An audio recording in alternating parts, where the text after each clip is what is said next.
Assalamualaikum.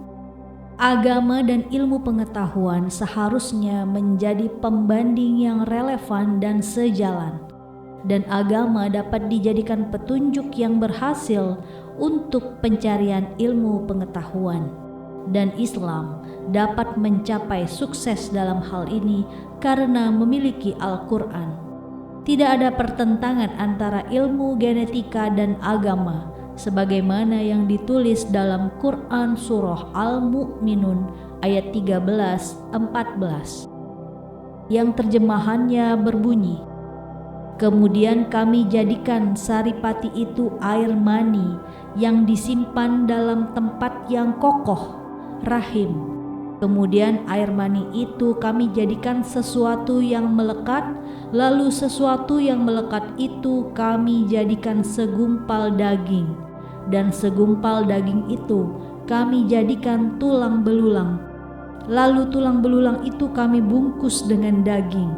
Kemudian kami menjadikannya makhluk yang berbentuk lain.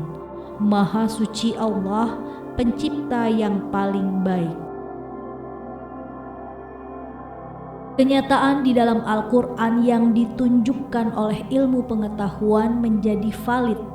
Al-Quran yang berasal dari Allah Subhanahu wa Ta'ala mendukung ilmu pengetahuan.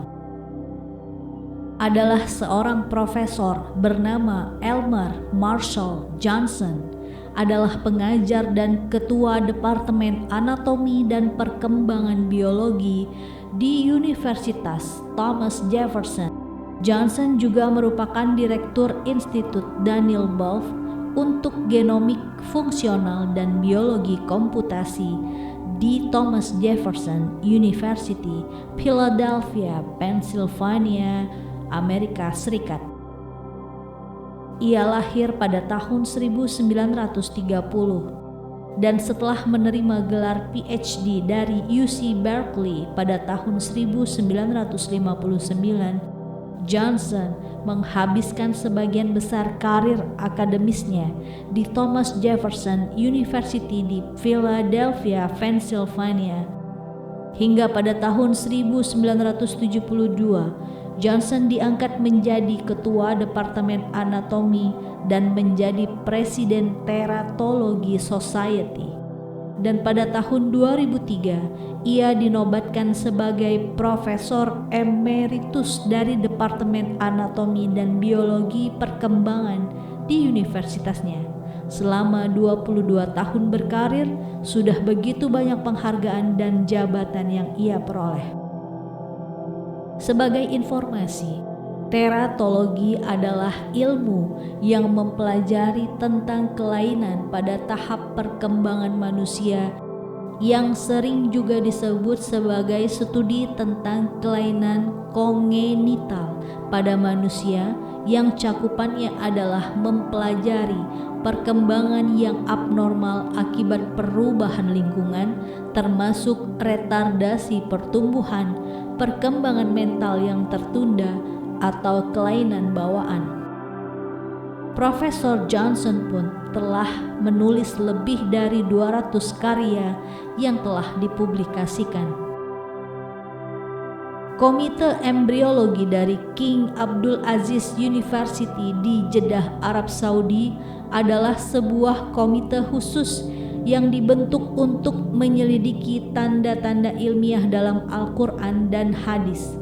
Dan Profesor Johnson diundang sebagai ahli sesuai latar belakang keilmuannya untuk menghadiri Saudi Medical Conference atau Konferensi Medis Saudi yang ke-7 di Dammam, Arab Saudi pada tahun 1982. Profesor Johnson mulai tertarik pada tanda-tanda ilmiah dalam Al-Quran saat menghadiri konferensi tersebut. Johnson paling terkenal di antara mereka yang mempelajari sains dan Islam karena komentarnya tentang embriologi yang termaktub di dalam Al-Quran.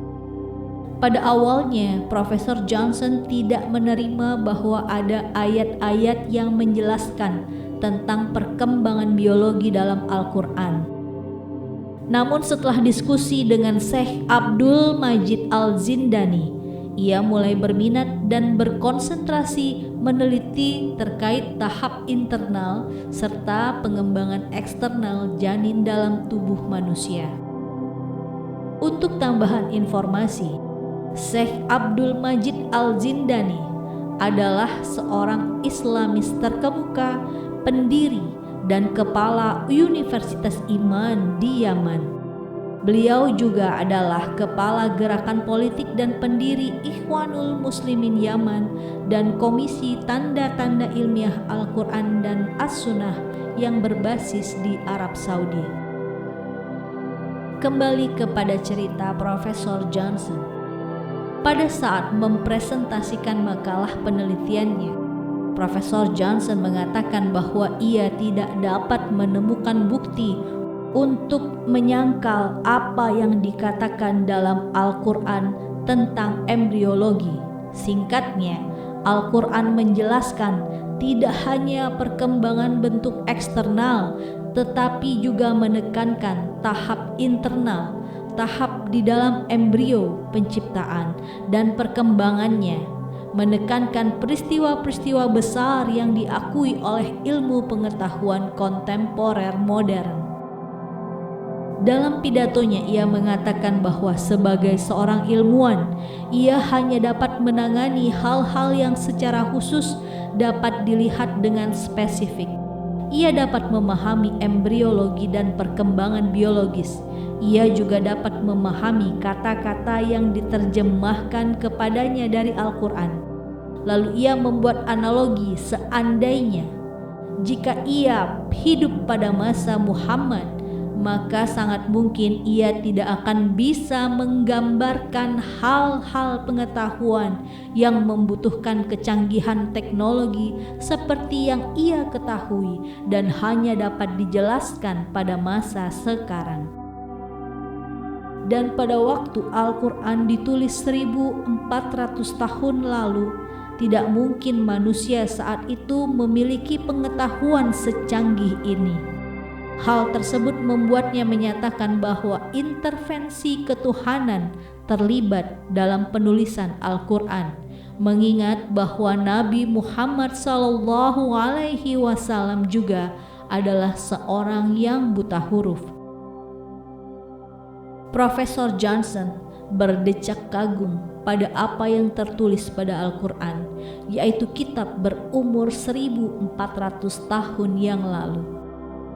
Ia mengatakan bahwa secara keseluruhannya apa yang ditulis dalam Al-Quran ini mendahului beberapa abad dalam hal penggambaran mengenai berbagai tahap embrio manusia dan perkembangan janin yang terdapat dalam literatur ilmiah yang ada saat ini. Dari hasil penelitian tersebut, beliau menemukan hidayah dan akhirnya memeluk Islam. Sekian ceritaku. Wassalamualaikum warahmatullahi wabarakatuh.